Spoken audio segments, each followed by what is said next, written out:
정동영 위원님 질의해 주십시오. 박장범 후보자는 경제학과를 졸업했는데 네. 기자가 된 이유가 뭡니까? 일단 고등학교 때부터 기자가 되길 원했습니다. 고등학교 때부터. 네. KBS 20기인가요? 네, 공채 20기입니다. 1994년. 네. 롤 모델은 누구였습니까? 특별한 롤 모델은 없었어요. 고등학교 때부터 기자가 되려고 했으면 뭐 생각한 사람이 없어요? 네, 특별한 롤 모델은 없었습니다. 그러면 박장범 후보자는 후배 기자들에게 롤 모델이 될 수 있습니까? 그건 뭐 제가 자신 있게 말할 수는 없습니다. 94년에 입사인데 91년에 입사한 KBS 보도본부 18기, 19기, 20기 거기는 선배죠.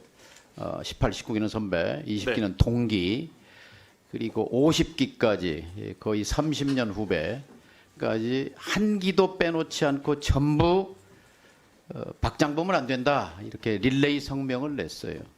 이게 뼈 아프지 않습니까? 네, 그분들 성명을 다 읽었습니다. 뼈 아프지 않습니까? 아무튼 잘 새겨들을 말이 많다고 생각합니다. 성명의 그 공통분모 핵심은 뉴스도 망치고 KBS도 망칠 사람이다 이렇게 규정하는데 인정하지 않으시겠죠? 동의하지 않습니다. 29기 후배들 성명을 한번 제가 들려드리겠습니다. 보도본부 구성원들이 먼저 반대의 목소리를 내게 된 것은 그를 이미 알고 있기 때문이다. 리포트 제작자와 뉴스 앵커 관계 속에서 뉴스를 만들어 오면서 그가 어떻게 KBS 뉴스를 훼손해왔는지 겪어봤기 때문입니다.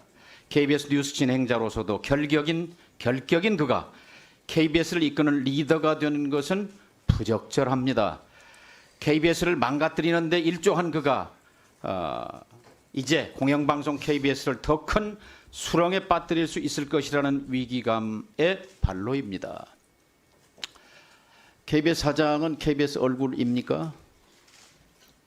KBS를 대표하는 얼굴 중에 하나죠. 얼굴이지요. 보도본부 32기 33명의 취재기자와 촬영기자들은 이렇게 성명합니다. 박근혜 정권 때 사회부장이었던 후보자는 최순실 사건과 관련해 관련 기사들을 애써 외면하고 박근혜 최순실 게이트를 비호하고 은폐하는 데 앞장섰다. 인정하십니까? 인정하지 않습니다. 그랬던 박장범이 KBS 사장이라니 가당키나 한 일인가? 보도본부 42기 후배들입니다. 10년차 기자인데요. 권력에 질문하지 못하는 기자는 기자가 아니다. 그런 자가 공영방송 수장은 더더욱 아니다. 박 후보자에게 촉구한다. 더 이상 KBS를 정권에 아부하는 수단으로 이용하지 말라. 후배들의 이 뼈아픈 질문에 대해 반성하지 않습니까? 네, 저 자신을 한번 되돌아보고요. 지적에 대해서는 겸허히 수용하겠다는 생각을 가지고 있습니다. 반성합니까? 제가 어떤 잘못을 했는지 되돌아보는 계기를 삼겠습니다. 반성은 안 합니까? 특별히 뭐 성명서에 대해서 반성할 생각은 없습니다. 성명서가 아니고 그 지적에 대해서. 뭐 특별히 반성할 내용은 없다고 생각합니다.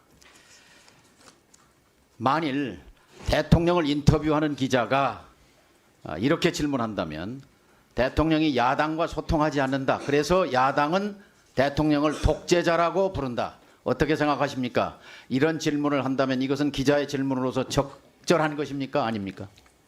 제가 이제 할 수 있습니까? 후배 기자가 한 프로그램에 대해서 평가하긴 뭐하지만요. 아니 저라면 그렇게 문재인 기자가 전 질문한다면 대통령을 기자가 할 향해서 수 있는 질문인가요? 아닌가요? 저라면 문재인 전 대통령 향해서 독재자란 표현을 쓰지 않습니다. 문재인 정부 시절에 문 대통령과 신년 인터뷰한 같은 KBS 보도본부 출신 송현정 기자의 인터뷰 질문입니다. 대통령이 많이 불편했을 것입니다만 권력에 질문하지 않는 자는 기자가 아니다라는 후배들 성명에 부합하는 질문입니다. 후보자는 윤 대통령에 대해서 조만한 파우치에 대해서 질문했습니다. 대통령에 대해 불편한 질문입니까? 대통령의 심기를 생각한 질문입니까? 그 주제 자체가 대단히 불편한 질문이었을 거라고 생각합니다. 후보자는 혹시 타임지 편집장이 쓴 아부의 기술이라는 책을 본 적이 있습니까? 없습니다. 아부는 인간의 본능이고 아부는 기술이다. 아부는 특별한 목적을 추구하는 기술이다. 파우치는 아부라고 생각하는 국민이 많은데 인정하십니까? 파우치는 사실, 팩트입니다. 상품명입니다. 조만한 파우치는 즉석에서 생각한 겁니까? 오래 생각해서 고민한 질문입니까? 조그만한 파우치라고 한 적은 없고요. 파우치라고 한 다음에 영어를 풀어서 조그만한 가방이라고 했습니다. 사전에 조만한 나오는 표현입니다. 가방, 조만한 가방 파우치, 매치나 되치나 마찬가지입니다. 파우치라고 말할 때 시청자는 누구였습니까? KBS 프로그램을 보는 분들이 시청자죠. KBS를 보는 시청자들이 파우치를 알아들을 사람이 몇 %나 될까요? 그래서 이 파우치라는 용어를 쓴 다음에 외래어를 쓴 다음에 저는 텔레비전 보도에서 파우치라는 말을 처음 들었습니다.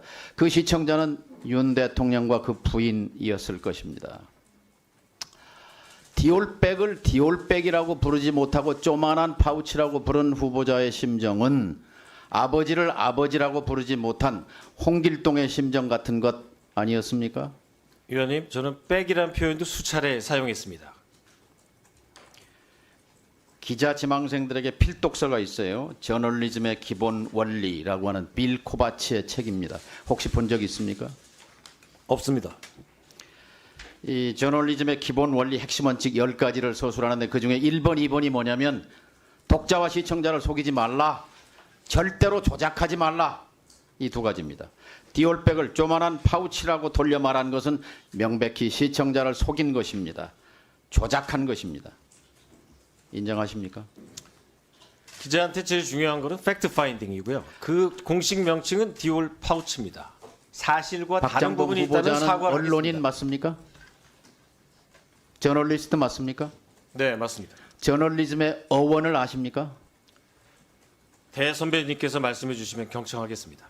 생각해 본 적이 없습니까? 저널리즘의 어원에 대해서 라틴어로 들어본 적 없습니까? 저널리스트로 30년을 살아왔는데 저널리즘의 기원을 모른다는 건 이해가 안 됩니다. 모릅니까? 말씀해 주시면 경청하겠습니다. 그러니까 모르냐고요. 모르면 알려드릴게요. 네, 알려주십시오. 디우르나, D-I-U-R-N-A,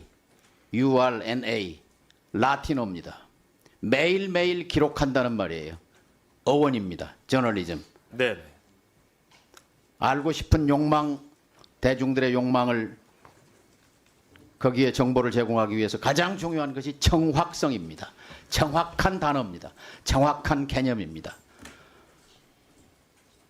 조만한 파우치는 정확한 말이 아닙니다. BBC 가보셨습니까? 네. BBC 보도 준칙 핵심이 뭐예요? 공정성과 신뢰성이라고 알고 있습니다. 불편, 부당, 네. 객관 공정이죠.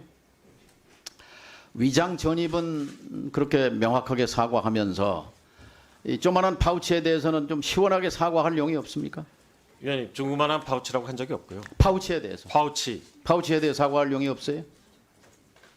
사실관계가 틀렸으면 제가 사과합니다. 하지만 그 제품의 사과할 공식... 이유는 세 가지입니다. 첫째, 권력에 대한 아부가 명백하기 때문입니다. 두 번째, KBS의 명예를 실추했기 때문입니다. 세 번째, 국민의 눈높이에 이것은 부정확한 표현입니다. 국민은 파우치를 모릅니다. 네, 의원님 말씀과 지적 잘 새겨 듣겠습니다. 사과하시는 게 좋을 것 같습니다. 권력의 눈치를 보는 언론, 저널리즘, 권력에 봉사하는 저널리즘, 언론은 저널리즘이 아니고 언론이 아닙니다. 민주 공동체를 파괴하는 일입니다. 저널리즘이, 언론이 충성해야 할 대상은 시민입니다. 동의하십니까? 네, 맞습니다. 동의하신다면 깨끗하게 사과하십시오. 부적절한 표현이었다고. 거듭 말씀드린 것처럼 그 파울 디우치는 상품명입니다. 네. 스픽스는 말하는 언론입니다. 대세는 유튜브, 그중에서 스픽스.